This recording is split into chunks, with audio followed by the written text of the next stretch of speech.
Bismillahirrahmanirrahim. Assalamualaikum warahmatullahi wabarakatuh. Salam sejahtera untuk kita semua. Perkenalkan, nama saya Yayan Cahyan. Saya adalah salah satu tenaga pengajar di Prodi Informatika Fakultas Teknologi Informasi Universitas 11 April Sumedang. Pada kesempatan ini, izinkan saya untuk memaparkan pernyataan diri dosen dalam Unjuk Kerja Tridharma Perguruan Tinggi atau PDD UKT-PT dalam rangka memenuhi salah satu syarat sertifikasi dosen. Saya mengampu mata kuliah yang sesuai dengan bidang keilmuan, salah satunya yaitu mata kuliah jaringan komputer. Mata kuliah ini merupakan mata kuliah wajib untuk mahasiswa semester 4 dengan bobot mata kuliah sebanyak 3 SKS, dengan rincian 2 SKS untuk teori dan 1 SKS untuk praktikum. Mata kuliah ini membekali mahasiswa dengan kompetensi untuk menganalisis kebutuhan dan merancang solusi jaringan berbasis studi kasus.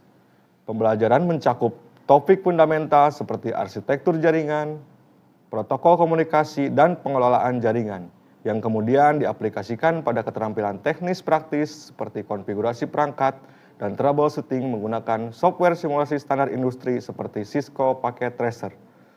Seluruh pembelajaran ini diakhiri dengan kemampuan mahasiswa untuk mengkomunikasikan dan mendemonstrasikan rancangan melalui sidang proyek. Bagian pemetaan CPL atau capaian pembelajaran lulusan sebagai berikut. CPL 10, memahami konsep dan prinsip arsitektur, sistem dan dasar-dasar jaringan berbasis sistem logika serta mampu menerapkan prinsip-prinsip tersebut. Untuk mencapai hal tersebut, dibuatlah CPMK atau capaian pembelajaran mata kuliah yang lebih spesifik, yaitu CPMK 1. Mahasiswa mampu menjelaskan dan menganalisis arsitektur, model referensi OSI TCP/IP, serta prinsip-prinsip dasar pada sistem jaringan komputer untuk berbagai skenario kebutuhan. CPMK 2, mahasiswa mampu merancang sebuah solusi jaringan komputer fungsional secara kecil yang mencakup topologi, skema pengalamatan IP, dan pemilihan perangkat keras berdasarkan sebuah studi kasus. CPMK 3, mahasiswa mampu mempresentasikan usulan rancangan solusi jaringan komputer dari studi kasus secara sistematis. Pada bagian pembelajaran, saya telah petakan sesuai dengan sub-CPMK pembelajaran yang akan dimulai dari yang pertama, konsep dasar jaringan, jenis, dan topologi. Yang kedua, model referensi OSI. Yang ketiga, peran perangkat keras jaringan. Yang keempat, protokol dasar dan konfigurasi IP address. Yang kelima, konfigurasi switching dan routing. Yang keenam, tools untuk troubleshooting jaringan. Yang ketujuh, prinsip keamanan dan manajemen jaringan. Yang kedelapan, prototype desain awal proyek.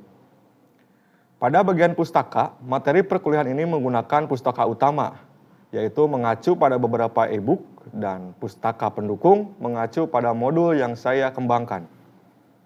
Selanjutnya, dalam pelaksanaan pembelajaran, saya menerapkan kerangka yang terstruktur yaitu delivery, interaction, dan assessment atau DIA.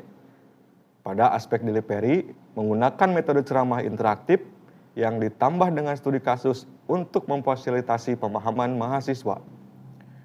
Pada aspek interaction, saya mendorong pembelajaran aktif di mana mahasiswa tidak hanya mendengar tetapi melaksanakan. Interaksi ini diwujudkan melalui diskusi kelompok, simulasi praktis menggunakan teknologi perangkat lunak. Puncaknya adalah project based learning, di mana mahasiswa secara nyata merancang sebuah solusi jaringan berdasarkan studi kasus. Pada aspek asesmen, saya melakukan penilaian untuk mengukur kompetensi nyata mahasiswa. Penilaian ini mencakup kehadiran 10%, tugas dan kuis 20%, ujian tengah semester 30%, ujian akhir semester atau UAS yang diintegrasikan dengan penilaian proyek akhir sebesar 40%. Untuk menjaga objektivitas setiap tugas dan proyek dinilai menggunakan rubrik penilaian yang jelas yang telah disampaikan di awal perkuliahan. Semua ini dipadukan dalam model blended learning, pembelajaran tatap muka di kelas, difokuskan untuk diskusi interaktif dan demonstrasi konsep. Kemudian pengalaman ini digabungkan melalui platform digital terintegrasi LMS. Untuk media pendukung metode pembelajaran ini, saya memaksimalkan pemanfaatan teknologi pembelajaran. Yang pertama, Learning Management System pada laman lms.unsap.ac.id menjadi pusat manajemen pembelajaran seluruh bahan RPS, bahan ajar, modul praktikum, dan presensi kehadiran tersimpan secara terstruktur. LMS juga menjadi platform resmi untuk pengumpulan tugas, di mana setiap progres dan umpan balik tersimpan secara digital. Ini menciptakan dokumentasi pembelajaran yang sangat transparan dan akuntabel, baik bagi mahasiswa maupun bagi saya sebagai dosen. Kedua, menggunakan teknologi dari Cisco Packet Tracer yang merupakan standar dalam industri jaringan. Ini adalah sebuah perangkat lunak yang memungkinkan mahasiswa merancang, membangun, dan melakukan troubleshooting topologi jaringan yang kompleks dalam lingkungan simulasi yang aman dan realistis.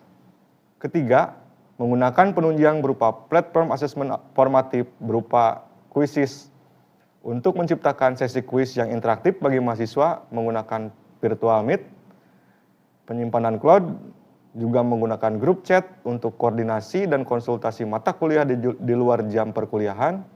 Dan sebagai tambahan, saya menggunakan website pribadi pada laman www.yayancahyan.my.id. Demikian rancangan pelaksanaan pengajaran yang saya terapkan untuk mata kuliah jaringan komputer. Sebuah proses yang saya yakini tidak hanya mentransfer pengetahuan, tetapi juga membangun kemampuan berpikir logis, terstruktur, dan aplikatif bagi mahasiswa. Sebagai gambaran nyata dari proses pembelajaran ini, berikut saya tampilkan cuplikan video pembelajaran untuk materi pertemuan 3 dengan pokok bahasan, pengenalan, dan fungsi perangkat keras jaringan. Bismillahirrahmanirrahim. Assalamualaikum warahmatullahi wabarakatuh. Waalaikumsalam warahmatullahi wabarakatuh. Selamat pagi. Pagi. Harus bersemangat ya. Sudah sarapan hari ini? Sudah. Baik, sebelum kita masuk ke mata kuliah jaringan komputer, di mana mata kuliah ini lanjutan dari materi sebelumnya, alangkah baiknya sebelum dimulai perkuliahan kita berdoa dulu menurut agama dan kepercayaannya masing-masing. Untuk itu berdoa dipersilahkan.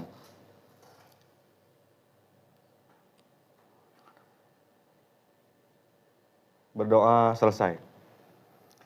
Baik teman-teman, untuk pertemuan ketiga ini di mata kuliah jaringan komputer, di mana ada capaian pembelajaran yang harus kita tempuh atau kita laksanakan. CPL ini disesuaikan dengan RPS yang sudah di-upload sebelumnya di LMS, di mana slide ini pun nanti akan teman-teman bisa akses di LMS.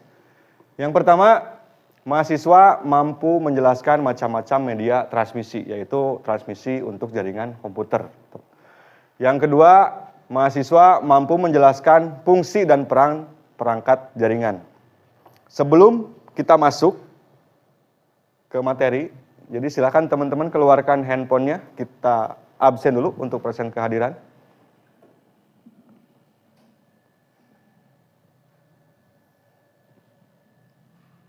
Baik, sudah? Kita lanjutkan. Untuk pengulasan materi sebelumnya. Ada yang masih ingat teman-teman, kita minggu kemarin belajar tentang apa? Topologi jaringan, Pak. Betul, topologi jaringan ya. Di mana ada macam-macam topologi jaringan. Baik, silakan nanti teman-teman untuk menyampaikan materi yang kita bahas di pertemuan sebelumnya. Untuk itu saya persilahkan untuk perwakilan dari teman-teman.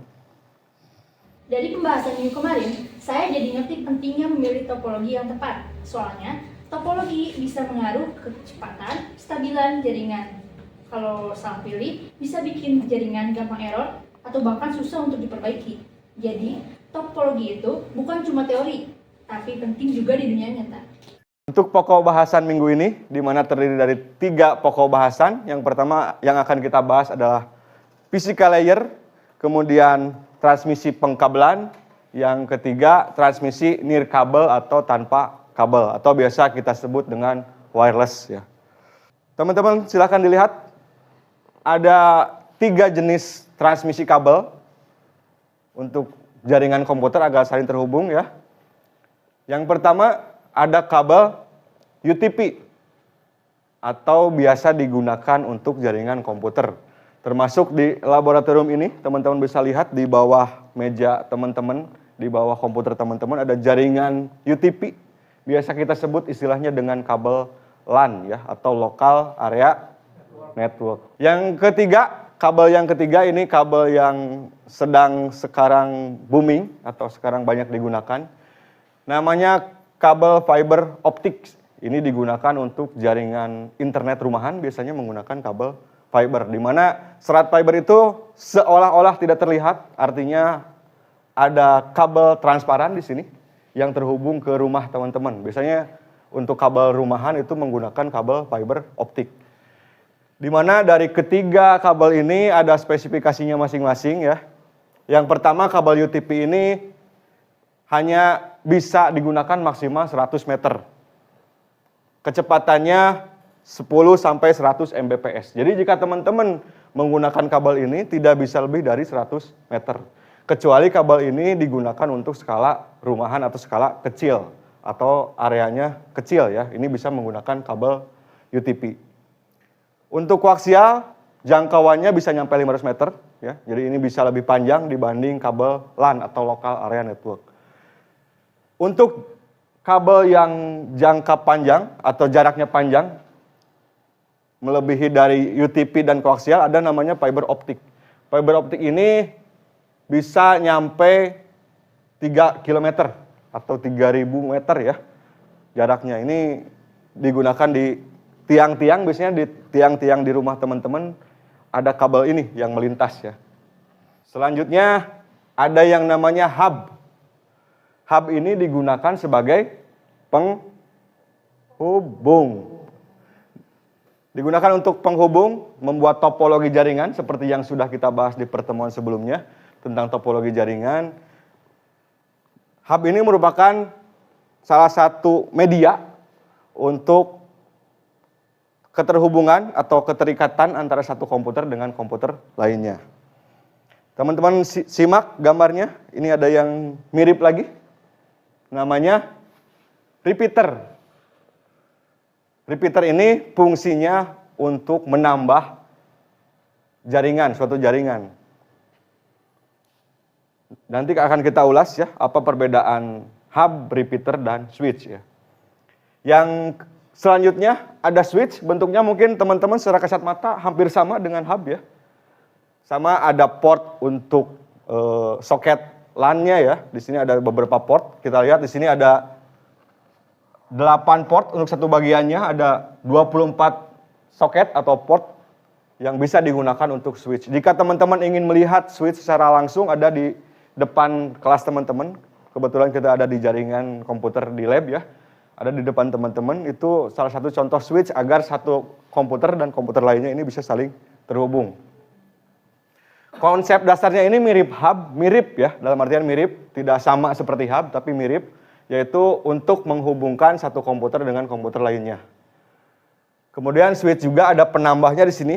Switch itu bisa mengirimkan data pada tujuan dilakukan dengan membatasi transmisi asal paket data. Oke, selanjutnya ada bridge. Mungkin bentuknya hampir mirip lagi ya. Jadi walaupun bentuknya hampir mirip tapi berbeda-beda fungsi dan tujuannya ya. Bridge ini digunakan untuk sebagai jembatan penghubung. Kita analogikan bridge ini sebagai jembatan penghubung antara satu jaringan komputer LAN dengan satu jaringan komputer lainnya. Antara satu topologi dengan topologi yang lainnya ya. Jadi di tengah-tengah topologi yang kita gunakan harus ada bridge atau penghubung agar kedua topologi itu bisa saling terhubung. Itu fungsi bridge ya. Biasanya kita analogikan untuk menghubungkan dua buah gedung.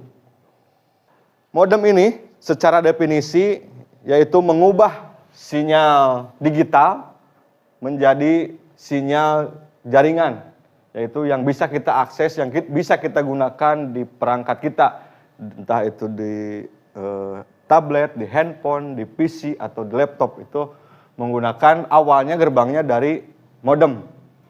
Kemudian Demodulasi di sini mengubah sinyal jaringan ISP. ISP di sini adalah merupakan Internet Service Provider atau biasa kita sebut dengan jaringan seluler ya. Jika menggunakan ISP. Tapi ISP ini ada juga yang jenisnya ISP jaringan kabel. Jadi tidak harus ISP itu berupa jaringan seluler saja. Jadi bisa juga berupa data kabel. Untuk router itu sendiri, fungsinya berbeda dengan modem. Router itu lebih ke pembagi untuk alamat atau IP address ya. Jadi pengalamatan ke perangkat teman-teman itu diatur oleh router. Jadi dia yang ngasih alamat nih. Misalkan komputer A alamatnya di sini, komputer B alamatnya di sini, laptop A alamatnya di sini. Nah, sehingga aturan-aturan tersebut ditentukan oleh router pembaginya ya. Kemudian yang kedua menghubungkan jaringan lokal ke internet lewat modem. Jadi dia harus ada bantuan modem agar bisa terhubung ke internet. Jadi router ini jika tidak ada modem mungkin tidak bisa terhubung ke internet. Hanya bisa berinteraksi antara satu perangkat dengan perangkat lainnya. Tetapi tidak bisa interaksi keluar dari jaringan di dalam ya. Kemudian biasanya ada port LAN atau Ethernet tadi ya, ada di belakangnya biasanya ada port untuk kabel LAN, untuk soket LAN ya di sana. Router ini berfungsi untuk mengatur, jadi dia fungsinya untuk mengatur, mengalirkan data dari suatu jaringan ke jaringan yang lain. Agar datanya tidak macet, agar pengalamatannya sesuai, agar tepat sasaran, jadi tidak akan nyasar ya sinyalnya atau jaringannya karena diatur oleh router. Yang selanjutnya teman-teman lihat lagi, bentuknya hampir mirip lagi ya, bahkan cenderung sama lagi ya. Ada dua pemancar antenanya, ada kabel, ada lampunya untuk indikatornya. Perangkat ini namanya access point. Jadi walaupun bentuknya sama, teman-teman harus bisa membedakan ya antara modem, repeater, access point. Fungsi access point di sini adalah perangkat jaringan yang mempunyai kemampuan untuk menghubungkan perangkat dengan jenis kabel dan near kabel atau tanpa kabel, atau istilah yang kita umum kenal itu namanya wireless atau Wi-Fi ya, atau Wi-Fi ya. Jadi istilah access point ini untuk menghubungkan antara satu perangkat dengan perangkat bisa menggunakan kabel dan bisa menggunakan tanpa kabel. Karena di belakangnya ini ada portnya juga untuk LAN-nya juga. Jadi access point ini bisa dihubungkan menggunakan kabel LAN, bisa juga dihubungkan tanpa kabel dengan catatan perangkatnya sudah mendukung fitur untuk wireless ya. Misalkan ke laptop atau ke smartphone itu biasanya menggunakan wireless, tidak harus pakai kabel. Tapi jika ke komputer atau PC biasanya menggunakan kabel atau port yang LAN ya. Selanjutnya cara kerjanya yaitu access point ini dihubungkan dengan router, dengan switch, nanti ini dikolaborasikan ya. Jadi access point ini juga kan sama, dia tidak bisa langsung internetan tanpa adanya modem, tanpa adanya jaringan komputer. Jadi si access point ini tidak bisa berdiri sendiri. Jika ingin terhubung ke internet, harus ada media pendukung atau alat pendukung, yaitu modem atau switch, yang ini bisa dikolaborasikan dengan hub, switch, dan yang lainnya sehingga membentuk suatu konfigurasi jaringan rumah misalkan ya. Selanjutnya ada yang namanya 3-in-1 atau gabungan antara modem, router, dan access point. Bentuknya seperti ini, hampir sama lagi, tetapi ini 3 fungsi tadi dibuat satu, 3 alat tadi dibuat satu. Ini merupakan teknologi terbaru yang dikembangkan ya. Baik, selanjutnya di sini ada studi kasus. Ada sebuah contoh bagaimana caranya jaringan komputer terhubung di satu rumah. Di sini kita asumsikan pada sebuah rumah yang ditempati oleh satu keluarga. Di rumah tersebut memiliki perangkat komputer, kemudian 2 laptop dan 3 smartphone. Ketiga alat ini digunakan untuk bekerja, untuk belajar, untuk hiburan ya. Jadi 3 perangkat ini digunakan untuk itu di rumah. Ini di rumah sehari-hari ya. Kira-kira pertanyaannya, Apa saja perangkat jaringan yang dibutuhkan agar ketiga perangkat komponen tadi bisa saling terhubung dan bisa terhubung ke internet ya. Kemudian yang kedua, apakah semua perangkat perlu menggunakan kabel? Kemudian silakan teman-teman nanti diskusikan, dijelaskan kenapa membutuhkan kabel atau tidaknya ya. Yang ketiga, yang nomor 3 yaitu bagaimana cara menghubungkan antara smartphone dengan jaringan rumah. Kemudian yang keempat, apa yang harus dilakukan atau teman-teman laksanakan agar jaringan rumah tidak mudah dibobol orang luar atau tidak mudah diretas ya untuk jaringannya. Yang kelima, jika semua perangkat digunakan bersamaan, misalkan ada yang digunakan oleh ibunya untuk streaming, kemudian digunakan bapaknya untuk kerjaan, meeting online ya, sekarang kemudian digunakan anaknya untuk bermain game dan sebagainya ya. Apakah bisa terjadi internetnya lambat? Jadi silakan teman-teman nanti berdiskusi buat kelompok kecil. Nanti dikemukakan jawaban dari hasil diskusi teman-teman. Menurut pendapat kami, keamanan jaringan rumah bisa dijaga dengan beberapa cara sederhana. Seperti yang pertama, mengganti password WiFi yang default dengan kata sandi yang kuat, termasuk gabungan huruf, angka, dan simbol. Lalu yang kedua yaitu menggunakan enkripsi seperti WPA2 atau WPA3. Ya, dan yang ketiga, selalu mengupdate firmware router. Langkah-langkah tersebut penting supaya orang asing tidak mencuri akses WiFi atau masuk ke jaringan dan melihat data pribadi. Mungkin sekian pendapat dari kami. Jadi menurut kelompok kami, tidak semua perangkat harus menggunakan kabel. Untuk PC mungkin harus menggunakan kabel karena biasanya tidak dipindah-pindah dan butuh koneksi yang stabil. Tetapi untuk laptop dan smartphone, lebih nyaman menggunakan WiFi karena lebih fleksibel dan bisa dibawa kemana-mana. Jadi untuk kabel lebih cocok untuk perangkat tetap, sedangkan untuk WiFi lebih cocok untuk perangkat mobile. Sekian. Baik, menurut dari kelompok kami, perangkat utama yang dibutuhkan di jaringan rumahan adalah modem untuk koneksi ke internet dari ISP dan router WiFi untuk membagikan koneksi internet ke semua perangkat atau pengguna. Kalau hanya satu perangkat modem, maka hanya satu perangkat yang hanya bisa terhubung ke internet. Tapi dengan adanya router, semua perangkat seperti PC, smartphone, dan laptop bisa terhubung secara bersamaan, baik lewat kabel maupun WiFi. Kalau sinyal WiFi lemah, berbeda ruangan, bisa ditambahkan dengan menggunakan WiFi extender atau access point. Baik, begitu dari kelompok kami. Wassalamualaikum warahmatullahi wabarakatuh. Menurut pendapat kelompok kami, jika internetnya lambat dan banyak digunakan secara bersamaan, biasanya akan terasa lag dan juga buffering. Misalnya, saat saya melakukan video call di laptop dan adik saya sedang menonton YouTube di TV. Kadang suaranya menjadi patah-patah. Hal ini bisa terjadi karena jaringan internetnya terbagi ke semua perangkat yang sedang digunakan. Jadi menurut saya penting untuk memilih paket internet yang cukup cepat. Baik, terima kasih teman-teman. Jawabannya sangat bagus-bagus sekali ya. Jadi artinya teman-teman sudah memahami apa yang kita pelajari hari ini tentang jaringan komputer di skala rumahan atau skala kecil. Untuk skala besar, skala lebih luasnya nanti akan kita bahas di pertemuan selanjutnya ya. Jadi kita untuk pertemuan ini membahas skala kecilnya dulu. Selanjutnya kita akan membahas topik yang ketiga atau topik yang terakhir, yaitu tentang transmisi nir kabel atau bisa disebut dengan wireless ya, atau tanpa kabel. Jadi transmisi ini murni tidak menggunakan kabel untuk terhubung antara satu perangkat dengan perangkat yang lainnya. Kita lihat gambar analogi di sini.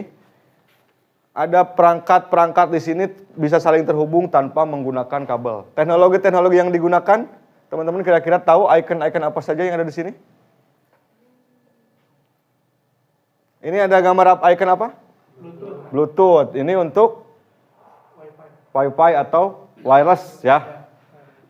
Nah, ini perangkat-perangkat ini bisa saling terhubung tanpa terlihat kabelnya karena menggunakan transmisi sinar inframerah atau gelombang mikro untuk menghantarkan suatu data.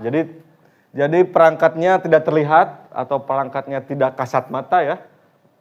Jadi tidak bisa kita lihat langsung. Artinya ini merupakan perangkat-perangkat yang terhubung menggunakan transmisi wireless atau tanpa kabel. Kita lihat di sini ada laptop, ada printer, ada game konsol ya, ada handphone, laptop, dan perangkat lainnya. Mungkin ini yang favorit teman-teman ya, yang teman-teman gunakan sekarang menggunakan perangkat tanpa kabel. Ini bisa berlaku juga untuk perangkat komputer, ada yang namanya mouse wireless ya, ada keyboard wireless, sekarang sudah serba wireless, jadi teknologi wireless ini saya rasa akan semakin berkembang, karena semakin kesini kita semakin bisa melihat tanpa banyak kabel, perangkat bisa saling terhubung. Teman-teman, di akhir perkuliahan ini kita akhiri materi ini dengan post-test. Jadi silakan teman-teman scan untuk QR code di depan. Kita akan masuk ke kuis, kemudian kita akan mulai secara bersama-sama ya. Silakan.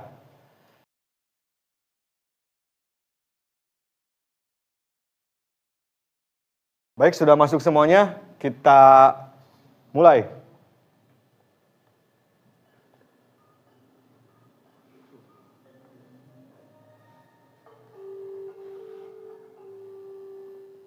Baik, terima kasih teman-teman. Kita berikan aplaus untuk Classic.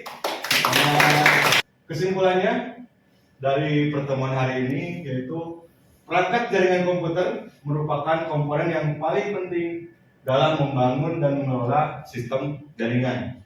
Yang kedua, perangkat-perangkat ini bekerja sama untuk saling terhubung antara satu perangkat dengan perangkat yang lain.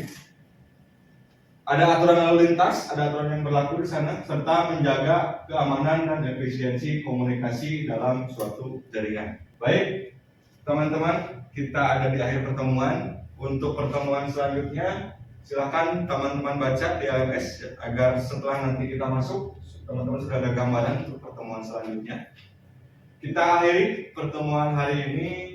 Akhir kata, wassalamualaikum warahmatullahi wabarakatuh. Waalaikumsalam warahmatullahi wabarakatuh.